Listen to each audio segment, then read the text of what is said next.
উনি এই বয়সে এই গ্রামের তো এইটাই মনে করেন সৌন্দর্য বা একটা গুণ। হ্যাঁ, গুণ। ওনার মতো মানুষ এখনও ওই নদী পার হয়ে হাইটা হাইটা আসলো, তারপর এত দূরে হেঁটে গেল। শহরের একটা মানুষ ওনার থেকে যদি আরও 30 বছর কমও হয় সে পারতো না, কারণ ওটা তো ওখানে তো বিষ খায়, আর এখানে এটা হলো প্রকৃতির মাঝে। তো বললাম না, সবুজ দিকে তাকা থাকলে মানুষের চোখ ভালো থাকে। বন্ধু এইখানে আসো।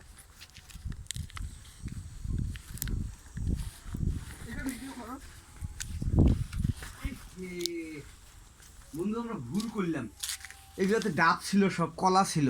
আহা রে, টাকা পয়সা নাই। আহা, এগুলো তো ফলমূল ছিল বন্ধু, রাইতে থুয়ে গেছে। হ্যাঁ ভাই, পরের সকালে এসে নিয়ে যাবে। আহা, দেখছো? হ্যাঁ ভাই, ওই গ্রামে একটা বিয়ে হয়েছে তো, হ্যাঁ হ্যাঁ, ওই বিয়ের সুবাদে এগুলা দিছে আর কি। আসো। আচ্ছা আচ্ছা। মাটিকে খাওয়াবে টাকা, তোমাকে আমাকে খাওয়াবে না। বন্ধু ওই গাড়িগুলোর দাম কত জানো?